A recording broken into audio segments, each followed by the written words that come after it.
from a Chinese junk to a ninja warrior. Watch on.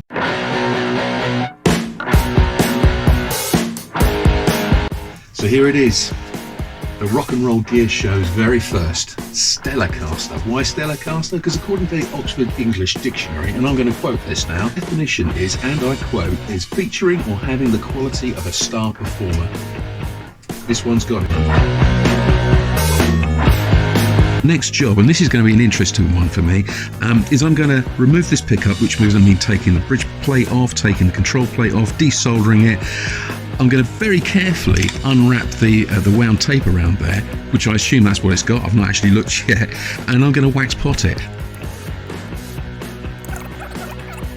Okay, so there it is. There's the bridge removed with the pickup intact.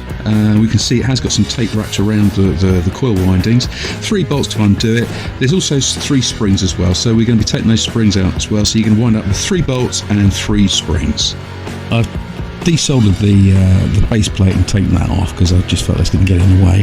I've also gone on to remove the rest of the tape, and you can see, in fact, if you look under there on this plastic bobbin, usually you're going to have 2 metal tabs, which is going to be your solder points for wires away from the bobbin, also the coil wires going to those points. But on this guitar they don't have that. There's no metal tabs, and what they've done is they've actually passed the wires, doubled it back through the bobbin, and soldered them directly onto the ends of the coil wires there. So I've managed to get away with it so far. I haven't broken anything, which is a bit of a bonus. So it's going to be on to wax potting now, and then I'm going to tape it back up again, get it in the guitar, and fingers crossed, hopefully it's going to be functioning and performing better than it did before. You must think I'm potty. I probably am. Well, this is what I'm going to use to do my wax potting in, and that is an old baked bean tin. I've taken the label off, cleaned it out. That is an old Christmas candle, which I'm going to chop up, put into there, put it on some heat, melt it down until it's liquid. I'm going to use that to pop this pickup in. These candles are made out of paraffin wax, by the way, and it's paraffin wax that you need. Most modern candles are made out of paraffin wax, so any modern candle, you'll be good to go. So here's the baked bean tin with the candle inside. Couldn't get it in one go, so I've had to chop it up. Next stage, get this on the heat, get that wax melted down, and we can get potting. Remember, this is going to get hot. It's going to get very, very hot. So be mindful of that. Wear heat-resistant gloves or use tongs or whatever, or don't touch any of the metal parts of this thing until it's cooled down. Okay, so the wax is now completely melted, and I'm going to now dip this pickup in some molten wax, get this in,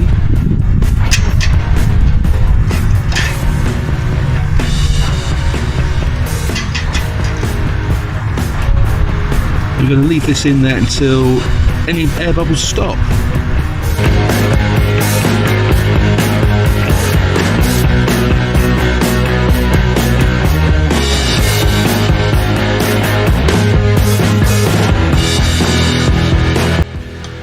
So there it is. There is a wax potted pickup. Now I've taken a craft blade, a Stanley blade, and scraped along the bottom of the magnet because that's where the base plate's going to go. That needs to make contact with that magnet, so that needs to be clean, which is done. When you take it out of the wax pot, it's still going to be fairly molten. Give the top a wipe because it'll just make it a lot tidier than having a big lump of wax on top.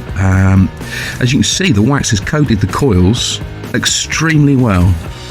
I left it in for a little while till the bubbles stopped, and then I second dipped it. I dipped it as the wax was cooling, and that gave it a really healthy coat of wax all over the place. Does mean you've got to clean out the holes and scrape that magnet off, clean this top end off, but the result of that is exactly what I was hoping for. This is a super, super cheap mod that you can do to any low-end guitar with these kinds of pickups in.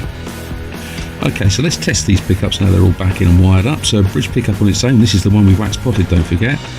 Working perfectly fantastic, so we're successful already. Check they're both working together. So bridge, neck, perfect, neck on its own, absolutely fantastic. So we've achieved it. We've taken this pickup out, wax potted it, reinstalled it, and it still functions.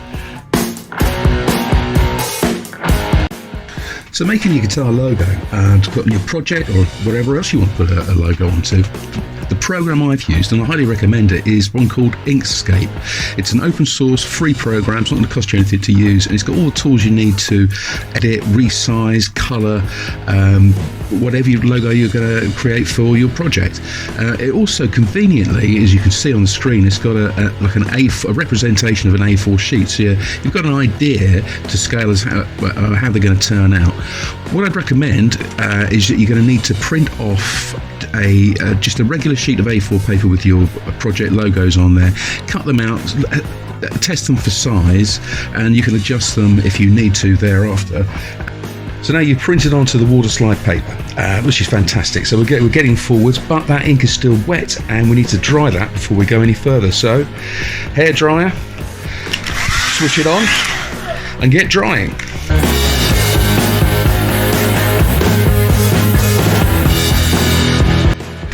So now you've got it printed off and it's looking fantastic. You've got it dried with the hairdryer. It's now time to seal it in, and you're going to need to use some clear lacquer. This is the same stuff I use on the guitar neck, and I'm just going to dust on there a couple of very light coats, just like this. You do that 2 or 3 times. The reason for that, if you don't seal these in, the ink will run when you put them in the water to put them on the guitar, and they will just be ruined and you're going to have to start again. So learn from my mistakes. Seal those logos. So I've cut my logos out that I've selected to put on the headstock, picked the size that I wanted, and I've cut them fairly close to the print as well, so you can have a look to judge that for your own project. Next stage is that bowl of warm water, some tissues, kitchen rolls ideal, and let's get these things transferred onto the headstock. Okay, so I've left it in there for probably 30 seconds, maybe a little bit longer than that, and I'm just going to test it now just to see if it's going to ready to slide off of the backing paper, and it is. Right, so carefully get it approximately in the position that you want to put it in. Depending on the quality of this transfer paper that you've bought, some will move readily and some will not. There you go, so that's that on. Next thing is you need to dab this, flatten it out, and try and remove, just literally very, very gently, take any folds out or any creases that might be underneath it, and just try it there and squeeze the water out from underneath the logo. But when I say squeeze, it really is a gentle touch. And that is the first logo applied, and that's come out really very well. Very happy with that.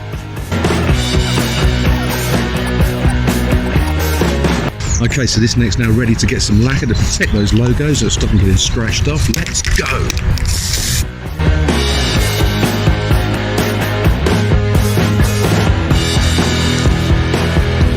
What I really want to achieve is to get a depth of coat on there so that I can flat this back without disturbing the logos underneath. So fairly thin, but just enough that I can get the flat paper so I can get that satin finish back onto the guitar. And check out this logo. You can do this at home. That is as good as a factory produced logo. Under the finish, it's got a satin finish over it, got the QR code on the back, so whoever gets this guitar in the future will be able to scan that and get an entire history of all the mods that's been done to it up to date. Remade in England on the heel, because it has been remade in England. In fact, it's been reborn, this guitar.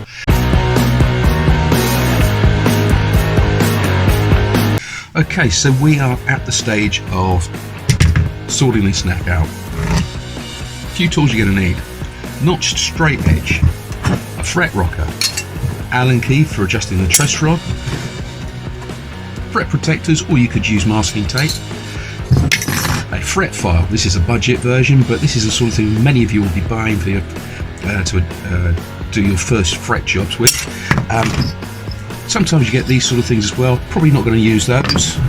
And also fret protectors, so you can put these over the fingerboard to protect them while you're making any adjustments. Finally as well, Sharpie, really important. So how do you use this thing? Well, it's pretty straightforward. All you have to do is place this onto the fretboard with the frets running through the notches. What you're looking for is for the straight edge part of this of this tool to be touching every single piece of wood in between each of those frets. That will tell you then that the neck is flat.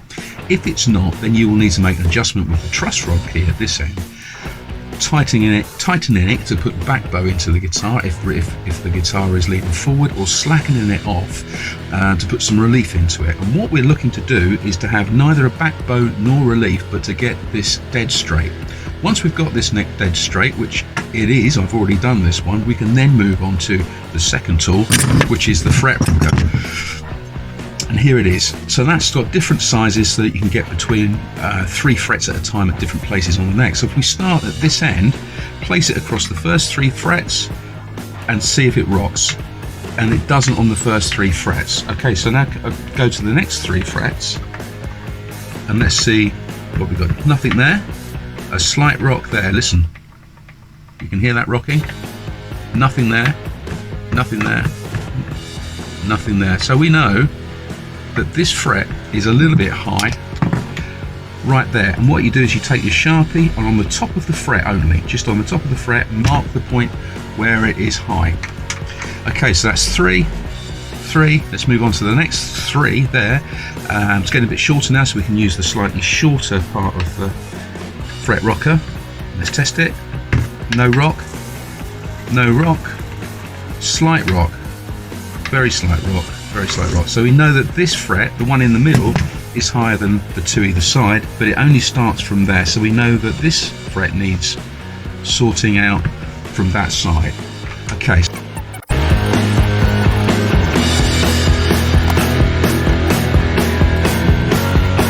And what we've achieved is we've discovered which of the frets has got high points, and so we've got a partial fret here, partial fret there, 2 whole frets there, and a partial fret here. So that's basically what we've got, 5 frets that need addressing. Have bought yourself one of these kits, and you've got these fret protectors, then by all means use one of these. And what you're going to do is place it over the fret like that. Take a fret file and choose the side. These cheap ones, they've got 2 sides. It's sort of a smaller size and a medium size. These are, I think, a medium, so I'm going to go with a medium size file. And all we're going to do is remove the Sharpie mark, nothing more than that, and then we're going to test it again. So don't go any further than just taking the ink away and just concentrating on that spot.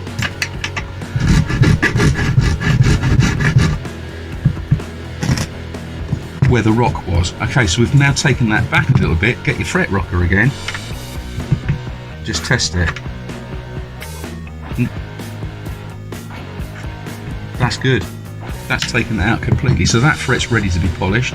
Now I'm going to move on to the next one. Let's get the fret protector, place it over the fret. Again, don't forget, all you want to achieve here is taking the ink off. And if it's still too high, we'll just reapply the ink and then repeat that process again. That way, you're protecting yourself from taking too much material away from the fret.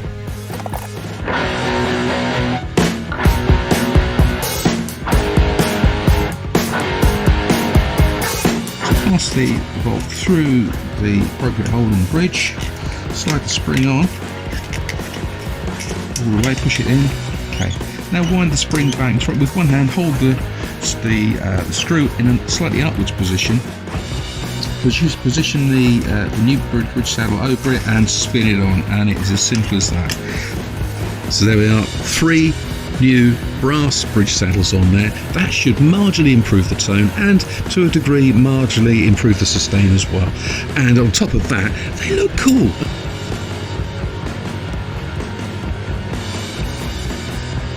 So I found a set of locking tuners that not only lock, they also fit the profile of this guitar exactly. The screws fit exactly in the screw holes that exist on the neck. I've popped them in. Perfect match, brought this guitar into the 21st century. So there we are, brand new guitar on the market, a production run of 1 guitar. So if you remember a few weeks ago, we had a shootout between this guitar and the American-built Fender Telecaster. This guitar's changed a lot since then, and I think it's only fair that we have a rematch. So In the blue corner, it will be the Fender, and in the red corner, for China, it will be this one. No longer a Clary, we call it the Rock and Roll Gear Show Stellarcaster. But come back next time for another epic shootout. Stay safe, like and subscribe.